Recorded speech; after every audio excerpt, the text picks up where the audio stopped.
It's the eve of the NFL Draft. Good morning, Purdue University. Deshaun Watson, Mitchell Trubisky, Myles Garrett, Leonard Fournette. Where will they go? Pretty exciting time if you're an NFL fan. And we're going to cover everything that is the NFL Draft here on Next Point Wins, plus unsportsmanlike conduct, MLB news, NBA playoffs, NHL playoffs, and pretty excited about this last one. We have a brainy bunch special report that I think might lead us to a brand new segment here on Next Point Wins. I am your host, Matthew Geely. Go to Matt_Geely to vote on the Twitter question for today. It's NFL draft related, and it is, which quarterback in the draft will have the best career? Mitchell Trubisky, Deshaun Watson, Patrick Mahomes, or Deshaun Kaiser? Go on Twitter, vote. Got a lot of votes already pouring in. We'll look at those results later, and I'll give you my take on the poll question as well.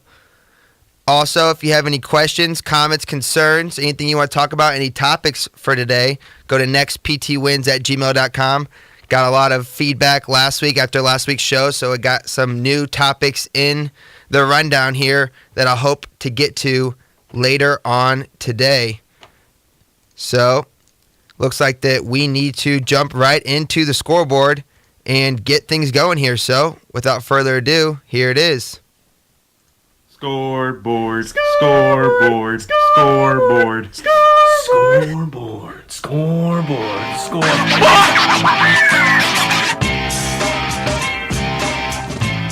NHL had the night off last night, so we just have NBA and MLB scores to give you guys. Oklahoma City 99, Houston 105. The Rockets win the series 4-1, moving on to the second round. Memphis 103, San Antonio 116 in the deciding 2-2 game. So San Antonio leads that series now 3-2. And Utah gets an upper hand in the series, beating LA, the Clippers, on the road 96-92. So the Jazz now hold a 3-2 series lead over the Clippers. In the MLB, it was Houston 4, Cleveland 2, Cubs 1, Pirates 0, Brewers 9, Reds 1, Toronto 6, St. Louis 5 in 11 innings, Washington 15, Colorado 12 in a pitcher's duel, Toronto 6, St. Louis 5, LA 2, San Francisco 1, and Arizona 9, San Diego 3. Looks like we had some Premier Soccer, a couple teams won, a couple teams lost. And that's it for your scoreboard. So I want to dive in right away. We had some breaking news this morning as I was stepping in here into the turntable. Came across a bit of shocking news. I guess not shocking, but interesting news, as it was reported this morning that terms have been agreed on for Marshawn Lynch to be traded to the Raiders. Now, Marshawn Lynch, the former running back of the Seattle Seahawks, he took a year off. He said he retired, but now he's going to pull a Brett Favre and come on back. And he's going to go to his hometown team, the Raiders. The deal is worth 2 years. I think it's pending a physical. And it looks like he's going to get the physical today, so should be no problems there. This is interesting to me. Raiders definitely in need of a running back. I don't know if Marshawn Lynch is the answer. I'm curious to see when the deal happens what it costs the Raiders, because if I'm Seattle, I hope I'm getting something in return, better than just him going away for nothing. So I guess that's one way to look at it. But also, if you're the Raiders, why would you possibly spend a lot of money on somebody like Marshawn Lynch instead of maybe trying to look for that need in the draft in the later rounds or somewhere else in free agency with a player that didn't take a year off? It'll be curious to see what kind of conditioning he's in, what kind of shape he's in, and what kind of impact he has for a Raiders team that, if he does perform at a average to above average level, it could definitely make this Raiders team better. Takes a little pressure off of Derek Carr and those wideouts. So that's something to be watching. Also in the NBA, a little bit of news. Since the last time we talked, Cavs and Warriors sweep their series. They move on. So Cavs, Warriors, and Rockets now are the three teams moving on. I mean, it's fitting. Cavs and Warriors sweep. We still had doubts about both teams with Coach Steve Kerr of the Warriors being sick and possibly missing all of the playoffs, part of the playoffs. You never know. And on the Cavs, on the other side, you see headlines about LeBron James. Is he slowing down? Is there animosity amongst the Cavs as Kevin Love and Kyrie were on the bench for some of those big runs that the Cavs went on? It's just all silly to me. I mean, both teams sweep. Both teams move on. Both teams are by far the best in their respective conferences. And I would be shocked if anybody else is representing the East and the West in the finals. Also in the NBA, it was the numbers came out yesterday. 182 college players are going to test the draft waters. Now, 182, that doesn't include seniors. That's a lot. That's a record amount, actually. A record amount of college players. It's too many. Obviously, not all 182 are going to go pro. But the way they have this, they changed the rule 2 years ago.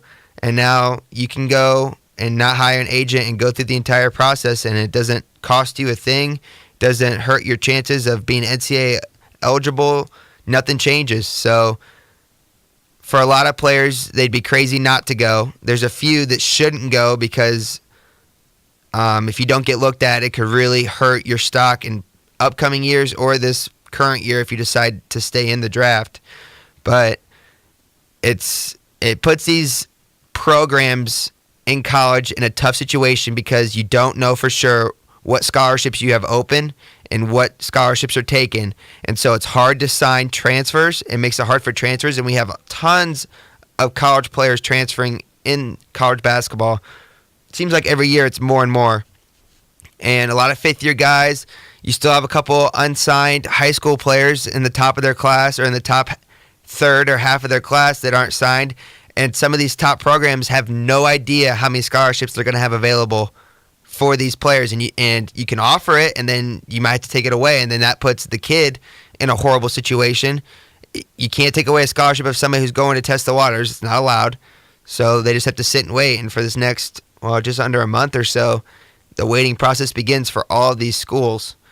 I think this is going to be something they got to take a look at, something that they might need to change or fix.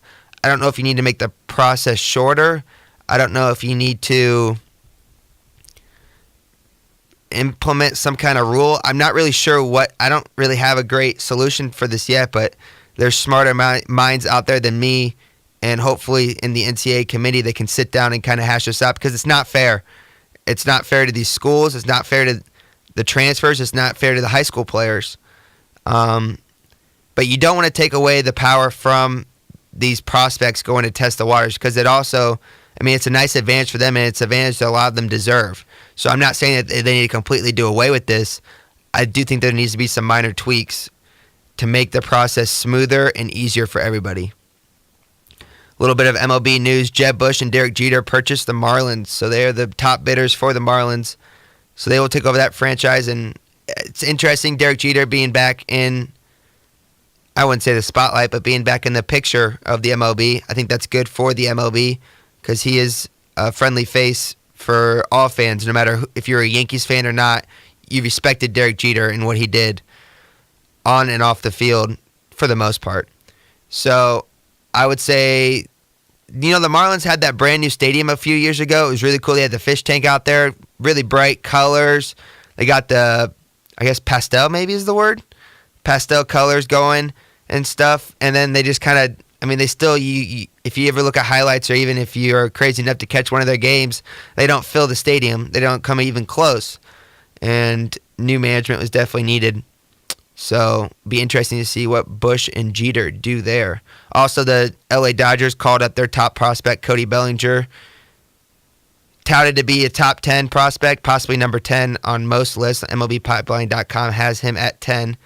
He plays first and outfield. He's known for playing first, but he's going to be playing outfield for the Dodgers for now because Jock Peterson, their starting outfielder, is out injured.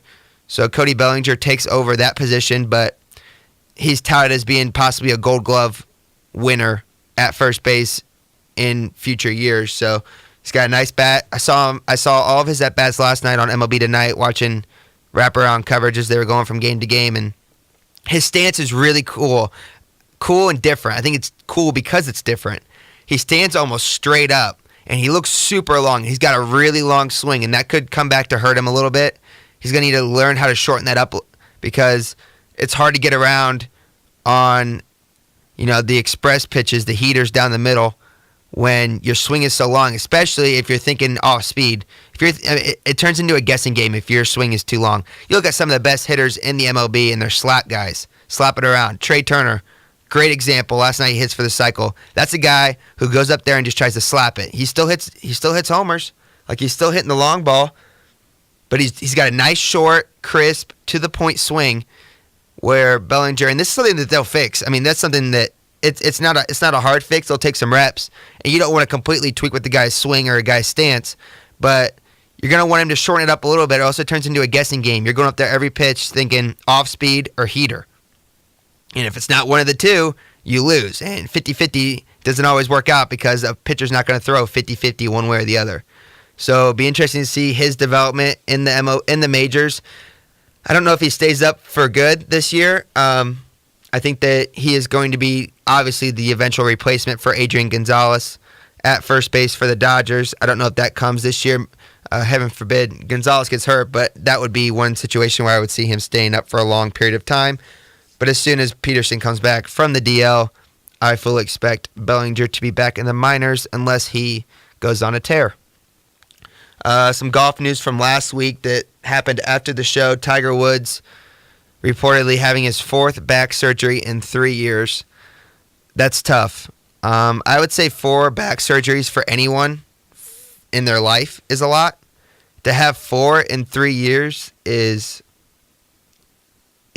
hurts my stomach, because as sports fans we get greedy, and I think with Tiger Woods we got a little greedy because I'm not sure we fully appreciated what he did, and especially people my age and younger who can vividly remember the very end of it. Like the stuff he did in 2000 and between 2000 and 2003, even the stuff he did in the late 90s, like 98, 99, 2000. I don't remember it. I look back and watch old videos of it, and it looks amazing, but I don't remember in the moment knowing what happened. So I think that to think right now that Tiger Woods is ever going to come back is not even... I don't want to say it's not a possibility, but I put very, very little faith in Tiger Woods being able to come back from this. I think that Tiger Woods is worried about things other than golf right now. Like 4 back surgeries, I think you have to worry about living comfortably, enjoying life before you can even think about playing golf. If I was a close family member of Tiger Woods, and now we don't know the entire story and how he's truly feeling because you only hear what the reporters hear, but if I'm somebody close to Tiger Woods, I think I'd have to now sit down with him and have a long talk about stopping, because he's never going to get back. He's never going to get completely back to where he was. Like, that's almost a fact. It's no matter how far we come in the medical field, you can't expect somebody to go through what he's gone through in such a short period of time and expect him to be able to come back and be his old self. He's old. He's older. I mean, just the Father Time catches up to you eventually. And it got Tiger Woods before we could fully appreciate what he did. Do I think that he could come back and put it together for a weekend and win a major? Sure. I think that's possible. Is it probable? No. I would put money on the other side of it. I would put money on the side that he never wins a major again, and I would even lean more towards the side of he will never compete in a major again. I would put more odds on that than I would him winning a major. That's how serious I think this is for Tiger, and I think the sooner that we all realize it and accept it, the better off we're going to be. I mean, we have some great golfers: Jordan Spieth, Jason Day, Rory McIlroy, Ricky Fowler, Dustin Johnson, Sergio Garcia. I mean, we have some great golfers right now in the game. Would it be out of this world if you had Tiger Woods in there competing with all of them? Absolutely. Tiger Woods makes the game of golf better. He makes the average sports fan sit down and watch an average tournament. Your average sports fan will watch your 4 majors. Your average sports fan would not watch the Waste Management Open unless Tiger Woods was competing on Sunday wearing that Tiger red. You know what I mean? So I think that, but just sitting here and thinking, boy, would it be great if Tiger Woods face it off against Rory and Jordan. Yeah, but it's not probable, and we should just accept that. No matter how hard it is to accept it, we need to accept it. NHL playoff news. So second round matchups are set. It's Washington, Pittsburgh, Ottawa, Rangers, Anaheim, Edmonton, and St. Louis and Nashville. Some of your Washington sneaks by Toronto. I like Toronto a lot. I thought they were a fun team to watch. That's a team that's going to be Stanley Cup contenders in the next 1, 2, 3 years, possibly all three. They got really good young players, fast team. Washington takes care of business, except for a while it looked like they might not. So it's nice to see Washington be able to put it together for once and get through a playoff series. I fully expect them to take care of Pittsburgh. I think it's going to be the best series of the four because I think Pittsburgh's got a little something in their bag of tricks for Washington, but I think that Washington will be too much. Ottawa and the Rangers, I'm going to take Ottawa. They're one of those teams that's super quiet, you don't know much about. I can honestly say that I don't even know much about them. I know they play really, really good blue line defense. Their defense is incredible. They keep people out of their zone, and they're good in like the center of the ice, getting from defense to offense. They're really good with puck possession and getting it into their zone, and that's half the battle in the playoffs. If you can get cleanly into the offensive zone, you have a good chance of scoring some goals, and that's exactly what Ottawa's done. So I'll take Washington. I'll take Ottawa. Anaheim, Edmonton. I'm going to take Anaheim. I don't even think it's going to be that close, to be honest with you. I think Edmonton's running out of steam. I think Anaheim is a better overall team. I think they're faster. I think they're stronger. The only thing that Edmonton has is better goaltending, which I guess we've seen in a playoff series could mean all the difference. And then St. Louis and Nashville. I'm taking St. Louis because I'm bitter. I'm taking St. Louis because I hate Nashville. I love the city of Nashville. Never been there, but I really do want to go there. And I like Carrie Underwood. I hate her husband. I hate the Predators. I hate Smashville. I hate their colors. I hate their mascot. I hate a lot of things that have to do with the Nashville Predators right now. So I'm taking St. Louis, and I don't really like St. Louis a lot. If you were to give me St. Louis against anybody else but Nashville, I'm probably taking the other team. But in this situation, I'm not going to watch it. I'm going to be honest with you. I'm not going to watch this series at all. I'm very bitter. Blackhawks completely ripped my heart out, threw it in the dirt, and just stomped on it. And while the Bulls get up 2-0 on the Celtics and are now, Rondo possibly going to play in Game 5, I doubt it. That series is tied 2-2. Terrified. All advantages the Bulls had is gone. But, the Blackhawks supposed to be my security blanket, my feel-good team, when stuff goes bad for the Bears or the White Sox or any Purdue team, I always look to the Blackhawks for support, and then they just completely collapsed on me.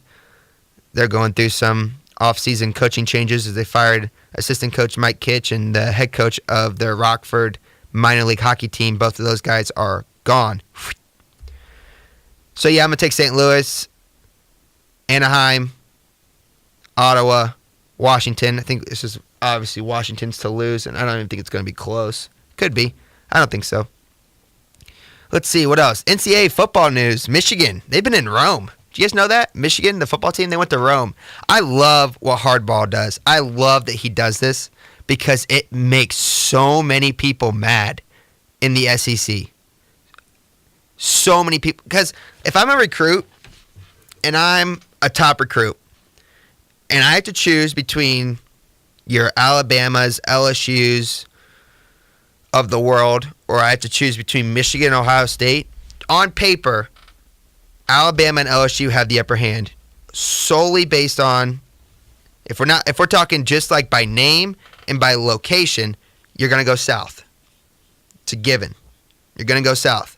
So, and you're going to go to the SEC, Power Conference. You look at all the players from Alabama in the NFL, except for Michigan and Ohio State have a pretty good pipeline too, except for they don't get as much recognition. Even just TV coverage alone, Alabama and LSU, teams in the SEC have such a huge advantage.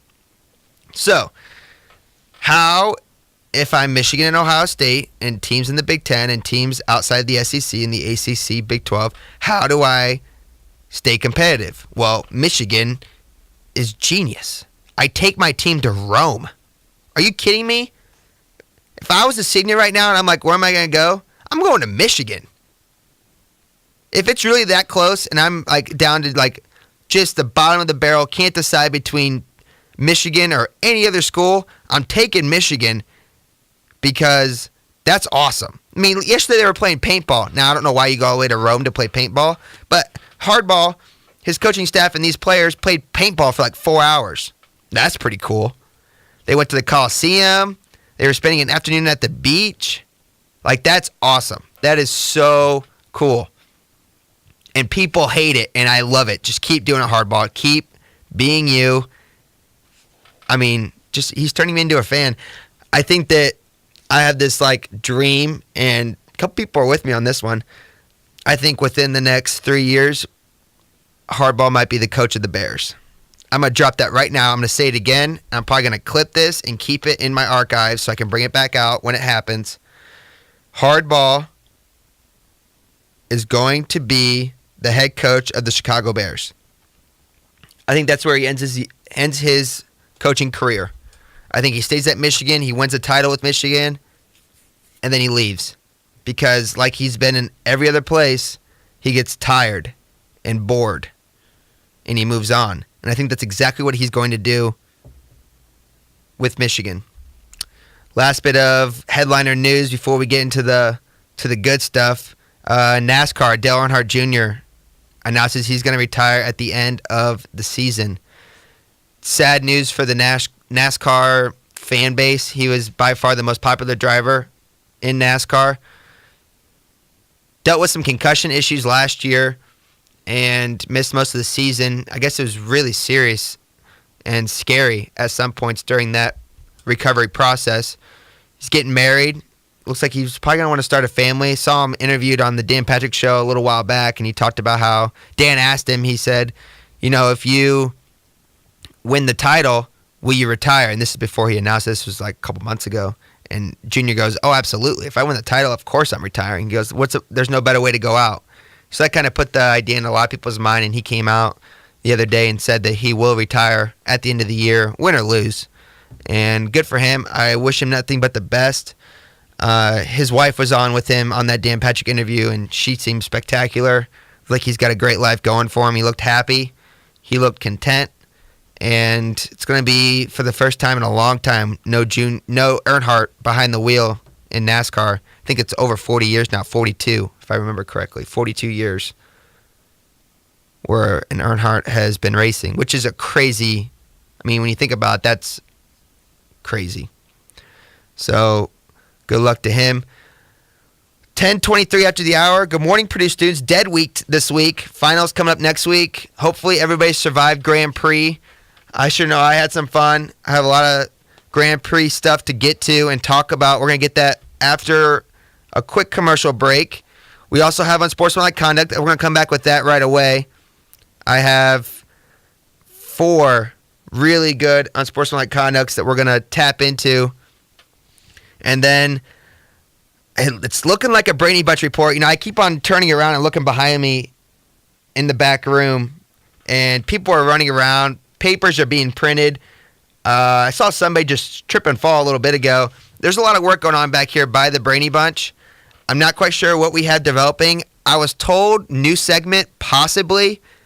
I don't know if it's going to happen or not. Hopefully I'm going to get briefed here during this commercial break. But when we come back, we're going to do Unsportsmanlike Conduct, Brady Bunch, and then we're going to get into the NFL Draft. So a lot to cover. It's 10:24. You are listening to Next Point Wins.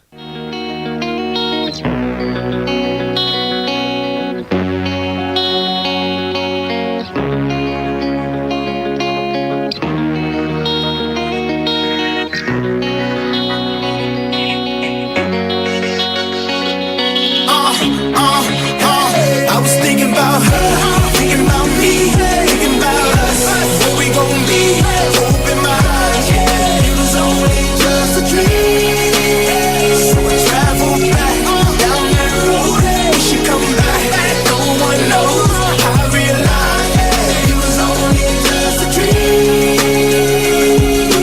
I was at the top and I was like I'm in the basement, number 1 spot, now she found a replacement. I swear now I can't take it, knowing somebody's got my baby. And Now you ain't around, baby, I can't think. I should've put it down, should've got that ring. Cause I can still feel it in the air. See a pretty face, run my fingers through her hair. My lover, my life, my shawty, my wife. She left me, I'm tight, cause I knew that it just ain't right. I was thinking about her, thinking about me, thinking about us. Where we gon' be, hope in my eyes. It was only just a dream. So I traveled back down that road. We should come back, no one knows. I realized it was only just a dream. When I be riding, man, I swear I see her face at every turn. Tryna get my usher on, but I can't let it burn. And I just hope she know that she the only one I yearn for. More and more I miss her, when will I learn? Didn't give her all my love, I guess now I got my payback. Now I'm in the club thinking all about my baby. Hey, she was so easy to love, but wait, I guess that love wasn't enough. I'm going through it every time that I'm alone. And now I'm wishing she pick up the phone. But she made the decision that she wanted to move on. Cause I was wrong, and I was thinking about her, thinking about me, thinking about us. Where we gon' be, hope in my eyes. It was only just a dream. So I traveled back down that road. We should come back, no one knows. I realized it was only just a dream. If you ever love somebody, put your hands up. If you ever love somebody, put your hands up. And let it go, and you wish you could give them everything. Said if you ever love somebody, put your hands up. Welcome back to Next Point Wins. I'm your host, Matthew Geely. This is episode 9.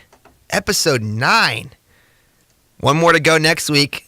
We're going to do 10 episodes total to end season 1 of Next Point Wins. It's been a fun ride. We've had quite a few moments. Feel free to email the show within the next week. Anything you want me to bring back from a previous episode, any bits, segments, topics, anything you want covered. It's going to be dealer's choice for this final episode. We're going to have a lot of fun next week. I already have some stuff in the works planning, so looking forward to that. Since we're back, let's hit the poll question real quick before we go into unsportsmanlike conduct. The poll question was, which QB will have the best career? Mitchell Trubisky, Deshaun Watson, Patrick Mahomes, or Deshaun Kaiser? Results say Deshaun Watson 42%, followed by Trubisky at 26%, and then Mahomes and Kaiser tied at 16%. I tend to agree with the poll. I think Watson could be... I think he is the best quarterback in this draft, and I think that he is possibly the only, I wouldn't say franchise quarterback, because those are really hard to come by, but I could see him making a difference on a team within the next year or two. And I don't know if I can say the same about any of these other quarterbacks. I see a lot of busts in this draft. I think Kaiser's going to be a huge bust. Saw that he came out and said that he had the body of Cam Newton and the brain of Tom Brady. Yeah, and who do you get your delusion from? Because that is insane to say that. Never should you ever say that. What do you have to gain by saying that? Absolutely nothing. No idea why he did it, but I just don't think that he's going to be good. I think Trubisky has some work to do. I think Mahomes has a great arm. I put Mahomes second behind Watson as possible NFL quarterbacks because he has a huge arm, but with the big arm comes big responsibility. You have to learn how to take care of the football. He's been able to show that he can make the short throws, but you have to be able to make good decisions with a cannon because sometimes you think that window's tight and you can fit it in, and while your arm says you can, you have to be able to refrain from doing stupid football plays. And as we've seen with some other big arm quarterbacks in the NFL, guys like Stafford, Cutler, Bradford had a little bit of that problem. You know, sometimes guys with the big cannons forget that they can't put it in every single tight window they think they can. So it'll be interesting to see who gets drafted where. I think that has a big implication on how these quarterbacks play out.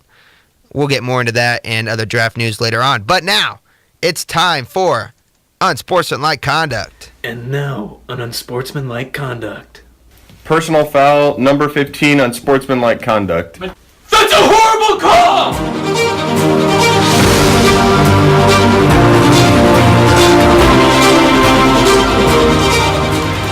3 for you guys today, and then I came across a 4th, thanks to one of our loyal listeners back in my hometown of Fort Wayne, Illinois.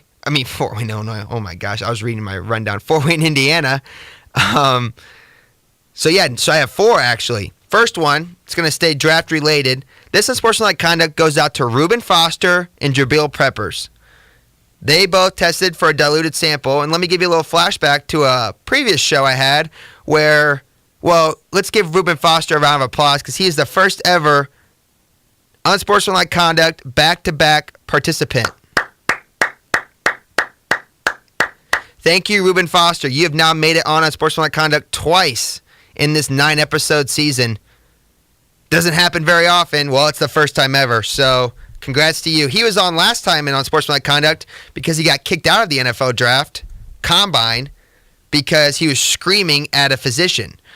Well, come to find out, Mr. Foster also failed his drug test. Jabril Peppers, do everything defensive player out of Michigan, also had a diluted sample. And let me get one thing straight with everybody out there. Whoever in the news or wherever you get your news source, they're telling you 2 things. They're either A, telling you that they had a diluted sample and talking about too much drinking water could cause it, not treating the sample right could cause it, or there's the other people who are telling you that they failed a drug test. Let me be perfectly clear. If you didn't pass, you failed. Welcome to America. If you don't pass, you fail. I don't care, Jabril Peppers, if you drank 8 glasses of water before you went in and had your blood. Why did you? Tell me why you felt the need to drink 8 bottles of water before you went in for your drug test. Reuben Foster, pretty quiet about the issue. I'd stay quiet too if I were you. Peppers was supposed to come on the Dan Patrick Show today. I'm a loyal listener of Dan Patrick. He decided not to. Wonder why. You failed. If it's diluted, you failed. Unless we hear otherwise, you failed.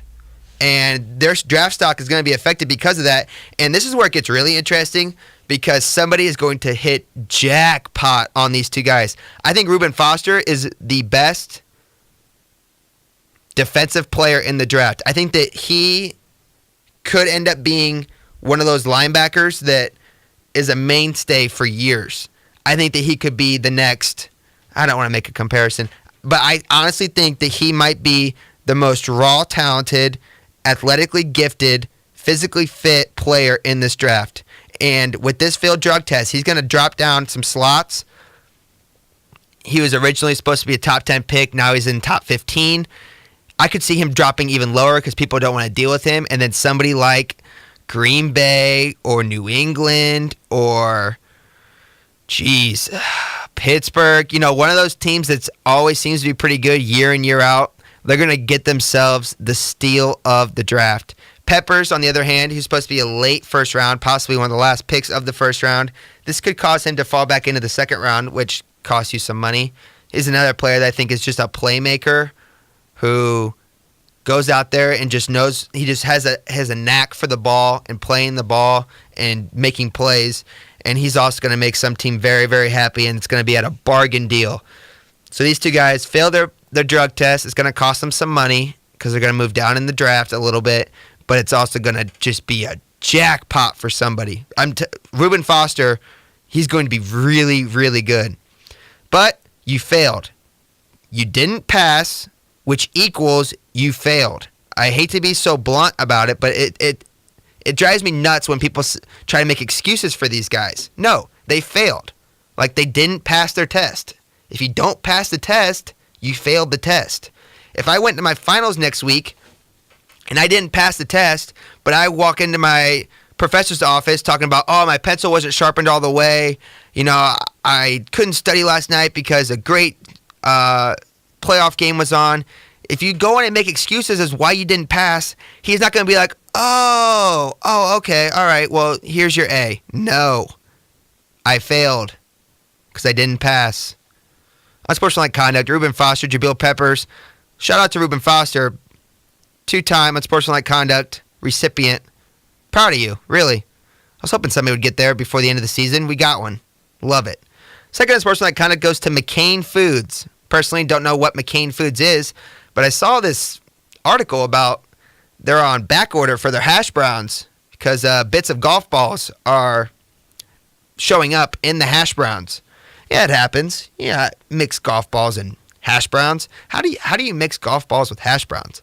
Is McCain Foods also a leading distributor in golf balls? Because I've never heard of them. I'm around a golf course all summer for the past quite a few summers, and I've never seen anything McCain come into the golf shop. So I don't really know how they're getting golf balls or how those are finding their way into the hash browns. But nonetheless, McCain Foods, unsportsmanlike conduct. Don't mix work with pleasure. Don't be out playing golf and eating hash browns and getting them. I don't really know how that even happens. But don't eat McCain Foods hash browns. If you've ever had a McCain hash brown, tweet me right now. I'm kind of curious to see if they're any good. Yeah, somebody out there has had to have tried them. Hopefully not recently, but yeah. Next one, Canadian Prime Minister Justin Trudeau. He was on a podcast with somebody by the name of Jonah Carey. And I guess this Jonah Carey's podcast, at the end of each interview he does with somebody, he always asks them to give the audience a piece of life advice. It could be something serious. It could be something silly. And this Canadian Prime Minister responded with this, and I quote, "When you are in a bar, flush the urinal with your elbow." All right, that's random. You know, Canadians. Am I right? Canadians. Let's start there. Why are people from Canada so weird? Not everybody. I don't want to stereotype an entire nation. If I have any listeners from Canada, well, good morning, I don't mean to disrespect your entire population, but, like, first off, I don't want to go too far into this whole urinal etiquette thing. I know we did buffet, we did airplane. I don't know if bathroom etiquette really is the way we need to go on this Wednesday morning, but I think it's important to point out that never should you flush a urinal with your elbow. You know how hard it is to wash your elbow? I'd rather use my hand than my elbow, but you know what the pro move is, and the move that I like to go to? Foot. Yeah. Get your sneaker up there, hit the thing. Hit the lever, let it go down. But elbow? I mean, I feel like I can just picture myself like having to get like close to the urinal in order to even reach it with my elbow. What kind of advice is that?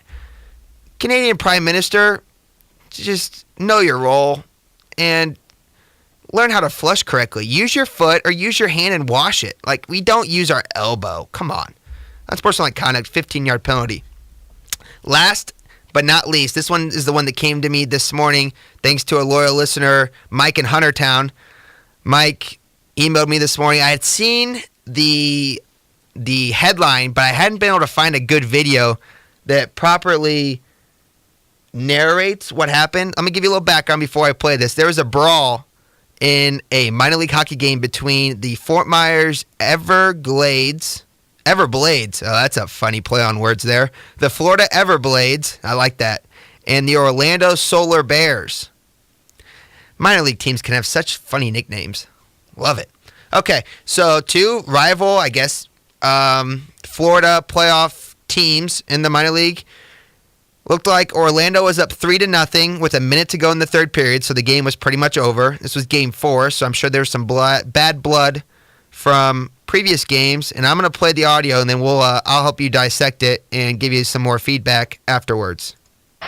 This one up ahead for Smith, and now a fight breaks out at center ice between Hurd and Mason Marchment, and the officials immediately step in to break it up as the officials topple down on top of Marchment. Oh, and what do we have here? Massa engaging in a brawl with Smith. Here comes Nedeljkovic down the ice. A full-scale line brawl has developed. Nedeljkovic lunging after Massa. Cameras throwing punches. Massa on top of an Everblade skater. Nedeljkovic as well. It's a yard sale here at the Amway Center.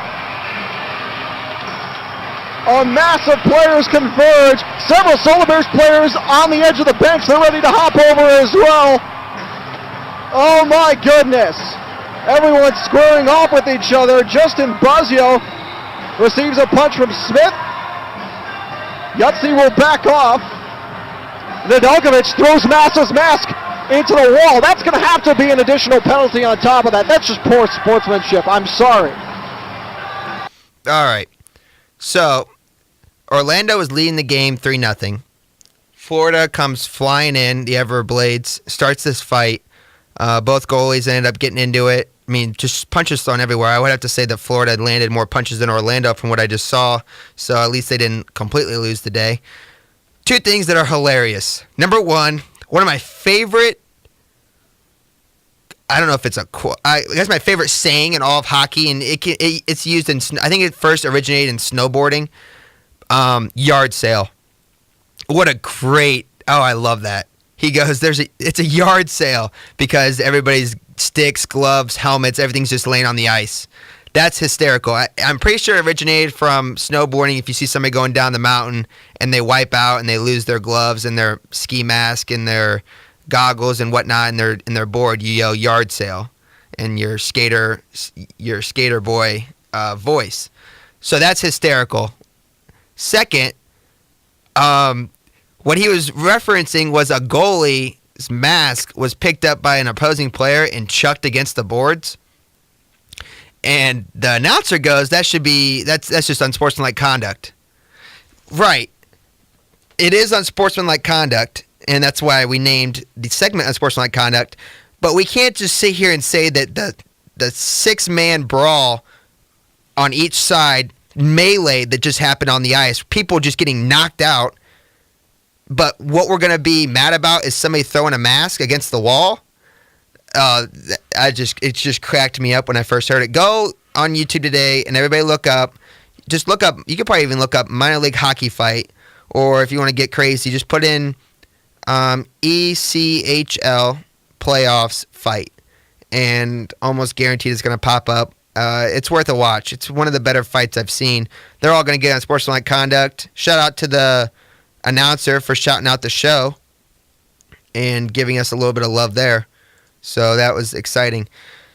And that concludes unsportsmanlike conduct. So for this week, we'll have our last rundown of unsportsmanlike conduct next week. Hope I get some more suggestions from people around the country and around the state of Indiana with some good ones to get to. Love to hear them. We're going to, I think, hold on one second. All right, I'm getting the thumbs up. All right, I think it's time for this Brainy Bunch special report. I don't know exactly where we're going to go with this, but, they're all journalists. I'm just a journalist. Let's see what we got. It's time for another Brainy Bunch special report. The mission of the Brainy Bunch is not to break news, but to bunch it. Here's the story. So, the new segment is ready to roll. It's called That's a You Problem. And each week we're going to find certain individuals who like to complain, who like to fuss and cry and whine. And I'm just going to be and we're just going to tell them, that's not our problem. That's a you problem. Quit bothering us with this stupid whining and move on with it yourself. And with every segment that we have to have music. And so I reached out to the Brainy Bunch. I said, hey, I need some That's a You Problem music. And they were immediately they said, all right, we'll get Dirty Randy on it. All right. Dirty Randy, I don't know who this, I just immediately trusted the Brainy Bunch that they'd come through with it. And I checked in last night at 11 p.m. I was like, hey, do we have that audio yet? And I got crickets. And then finally at about 12, I got a response that was Dirty Randy got it done. It's ready to go. I've only listened to this once, so it's still pretty fresh and new to me. I think that Dirty Randy's going to be a mainstay on this show because this dude's talented. So the new segment is That's a You Problem. And here's Dirty Randy with the That's a You Problem little jingle.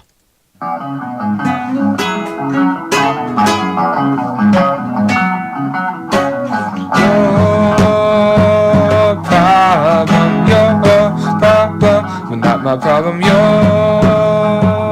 problem, your problem, not my problem.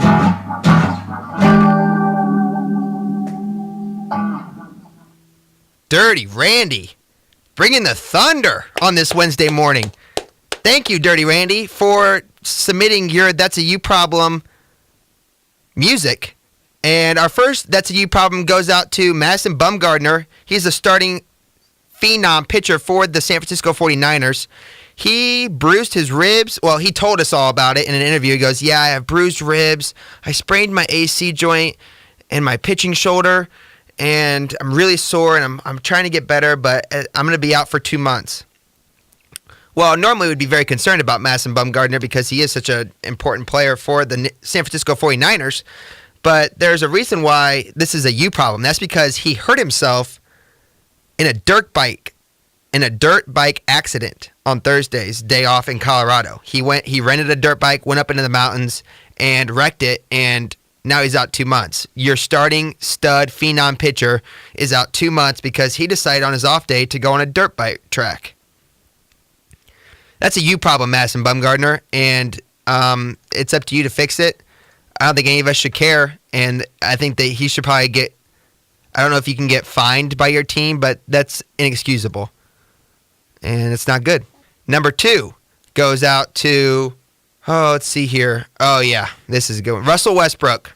Russell Westbrook has now made me very annoyed because he continues to go around saying things, and he got into it with the reporter last week after Game 4. I'm going to play a quick clip of that in case you missed it. But he lost his series last night, and he's very fussy, and I'm sick and tired of hearing him whine. Steven, second time in 3 games, you guys really struggled when Russell went to the bench. You were out there for part of that. What goes on when he goes to the bench? Why is Houston so successful, and do you sense that they sort of get an energy boost just from him going out of the game? Hold on, Steven. I don't want nobody to try to split us up. We all one team. Regardless if I go to the bench, if Steven's on the floor, if I'm off the floor, we in this together. Don't split us up. Don't try to split us up. Don't try to make us go against each other. Try to make it against Russell and the rest of the guys. Russell against Houston. I don't want to hear that. We in this together. We playing as a team, and that's all that matters. That's it.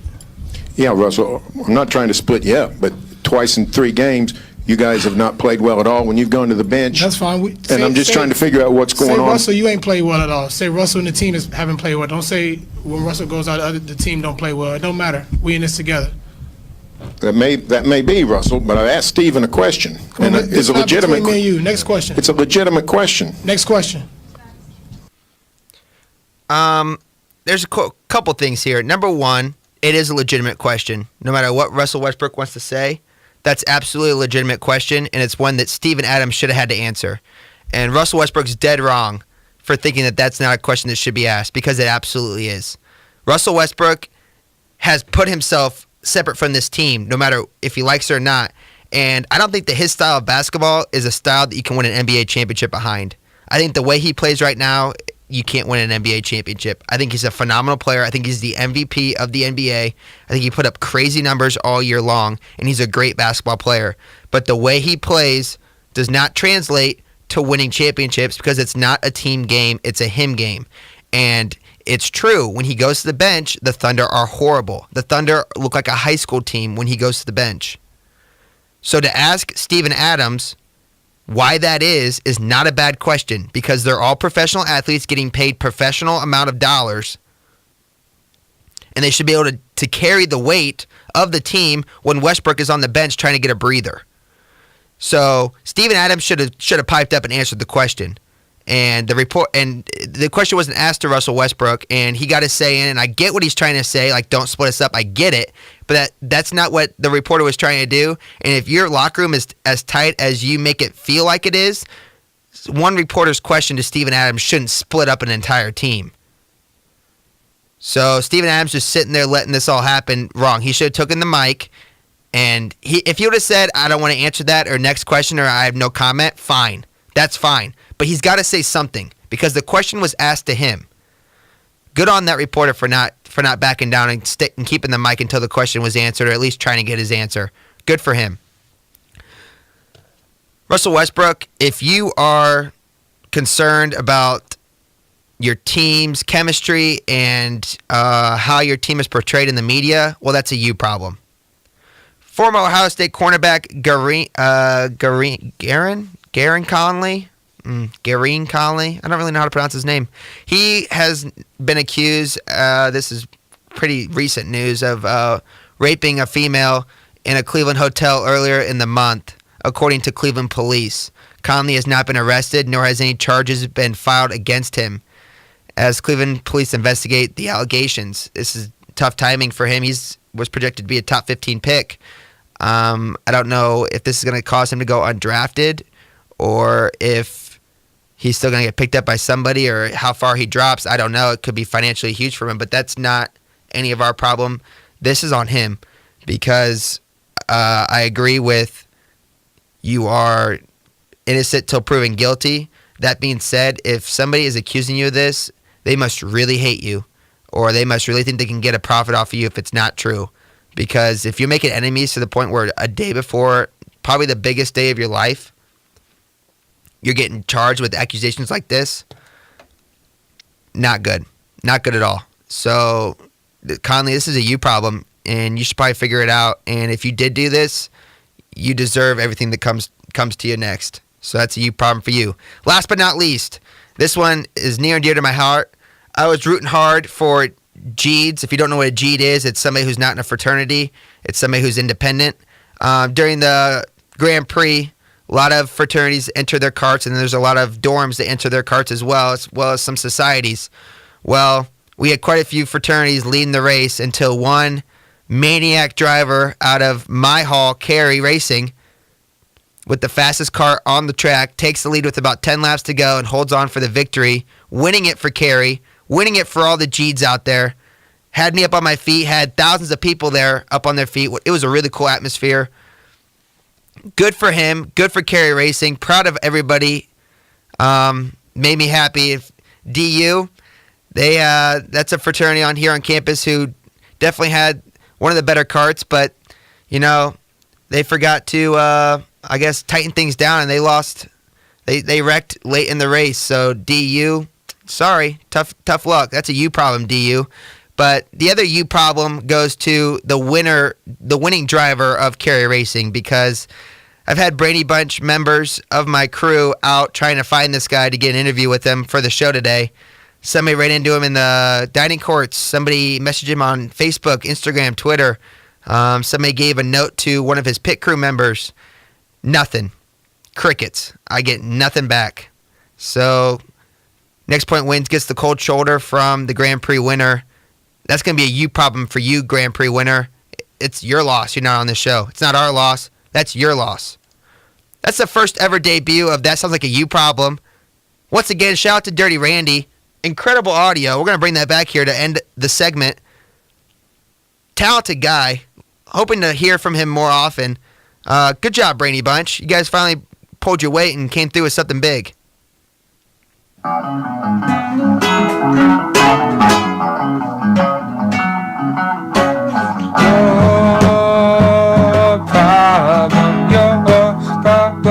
Not my problem, your problem, your problem, not my problem. So there it is. That's a you problem. If you run into anybody complaining or dealing with personal issues that feel the need to tell everybody else, tweet me in, message me nextptwins at gmail.com. Adrian Peterson signs with the Saints. A little bit of NFL news there. First game for the Saints is in Minnesota, so scheduling creators got lucky there on that one. It's going to be an interesting first game back for AP. I think that this gives the Saints another running back. I think he's got to split time with Ingram. I don't really know what they were thinking getting Peterson, but, if he can be productive, it could make a difference for the Saints team, but they still desperately need defensive help, and hopefully they get it in the draft. So until that defense gets better, I think the Saints are in deep trouble. Let's go draft, because draft tomorrow. Hope everybody watches it. I know sometimes it's tough to watch. Look for all the comparisons. They're always good. Sometimes you get some stereotypes there about different players in the draft. Those are always funny to hear. If you guys hear any great comparisons, tweet them at me. We'll bring them back for next week. I'm sure there's going to be a lot of them. First off, Cleveland, don't screw this up. Get Myles Garrett first. pick him number 1. He is the most pro-ready guy there is. Pick Myles Garrett number 1. Somebody should force Cleveland to pick Myles Garrett number 1. Don't take Mitchell Trubisky number 1 unless you are absolutely in love with him. And by the sounds of it, you're not completely sold. So don't go for him number 1. Now, if you can get back up into the first round and get your quarterback, fine. Take Myles Garrett number 1. I think Deshaun Watson's going to be a steal. I think the Jets are looking for a quarterback. And I think at the Jets slot, somebody will take a quarterback. That's where we could see Watson go. We could see Mahomes go. We could see Trubisky go. That's one of the first true slots where I think a quarterback is going to be taken. I thought Leonard Fournette to the Jags was almost a for sure thing. Now I'm hearing that they're not totally sold on it and maybe are going to go for a quarterback. I don't know why you do that when you have Bortles, but if they think that that's the route they need to take, go for it. Christian McCaffrey could be a steal at the running back position later in the draft. I still think he's a top 20 pick. I think that he has talent to be a top 15 pick. I'll be curious to see where he goes. Staying with the running back flavor here, Joe Mixon, who, as we all know, got charged with sexual violence against hitting a woman in a restaurant. He's going to get drafted whether we like it or not. And if it's my team, I hope he doesn't get picked. That being said, I think he might be one of the best talents at the running back position in the draft, and he's going to be a steal later in the rounds. And, you know, we're all about giving second chances, and I get that. I don't want to see my team take him. Doesn't mean that he doesn't deserve a chance, but I don't. At what point do you not deserve a chance? Because I feel like that we never get to that point when we should. He's going to get taken. He's going to do some great stuff for somebody, and I think that he could seriously be a big steal. A couple other players to look for. Jonathan Allen, defensive lineman out of Alabama. He's really good. O.J. Howard, tight end out of Alabama, good. Alabama's got so many players in this top 20 that should go. Leonard Fournette, as I said, to Jacksonville. I really do like that. Jamal Adams, safety out of LSU. I like to see him go to Chicago. Here's the dream situation for the Bears, for all my Bears fans out there. This is what you want. Cleveland takes Garrett. Well, there's two scenarios that I've heard that are both incredible. First one is Cleveland takes Myles Garrett and then trades back up for the number 3 slot to get Trubisky. I've heard serious reports of that being a case. And if that does happen, the Bears will lose their 3 pick. They'll gain both of Cleveland's number 2 second-round picks. They'll have 4 picks in the first 2 rounds. That'll be incredible for the Bears. That'd be awesome. Number 2 for the Bears would be Trubisky goes 1 to Cleveland. San Francisco, who seems to be dead set on Solomon Thomas out of Stanford. And then, boom, look who is available at number 3, Myles Garrett. 2 situations I think would be really cool and really great for the Bears. I think who they're going to get is Jamal Adams, safety out of LSU. He's also incredible. They'll be in the running for Solomon Thomas if San Francisco doesn't take him. But I think that the Jamal Adams could be one of those safeties that is around to stay for a long time. Anything else? Any other players I need to mention? Oh, geez. Watson. Maybe Jets. Maybe. Geez. Pittsburgh. If he drops that far, it's a long way to fall. Kansas City. That's a long way. Pat Mahomes, QB out of Texas Tech, who's in the poll question. I could see him at Kansas City. That makes some sense. Arizona makes sense for Mahomes. If he drops all the way down towards the very end of the first round. It's going to be interesting. You know, it's fun to talk about who will go where. Oh, Corey Davis, wide receiver out of Western Michigan. Good. Really good wide receiver. Somebody's going to get really lucky with him. He'll be a top 20 pick, I believe. He's got a huge body, great hands. Can't wait to see those comparisons to players in the NFL right now. I'm sure there's going to be some Megatron comparisons. There's going to be some Larry Fitzgerald comparisons. Maybe a little Plaxico Burress. It'll be interesting to see how that goes down. It's always fun to look at this and see who your team might get. You never really know, and you can only hope for the best.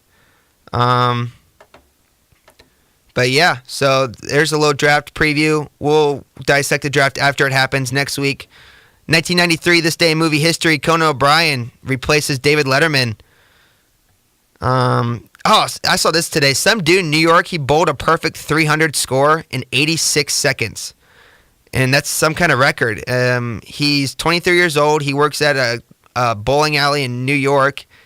He threw 12 strikes in a row using 10 different lanes. That was my curiosity. Like, how do you let the pins reset in time to keep on rifling them down?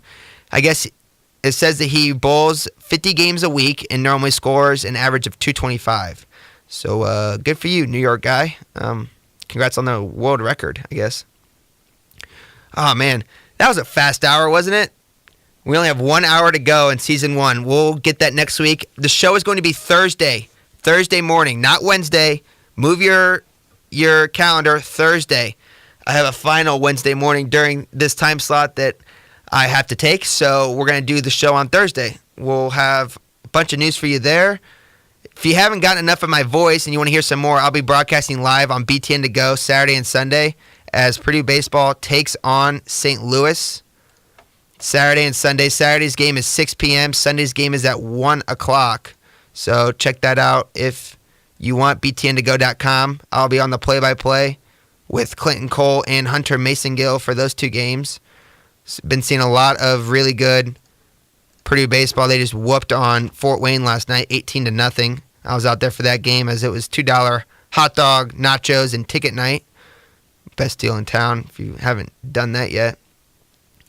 So, yeah. What else we got here? Last show of the season, as I said, next week, Thursday morning. If you missed any of my previous 9 episodes now, they're all on YouTube. Go to my YouTube channel, Next Point Wins. You can find them all there. They'll be up all year round. A lot of good moments happened throughout this season. It's been really fun.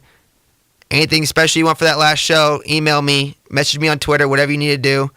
Every day is the Super Bowl, so treat every obstacle you face like everything is on the line. Take everything head on, full steam ahead, because you just never know when it's going to be. Next Point Wins.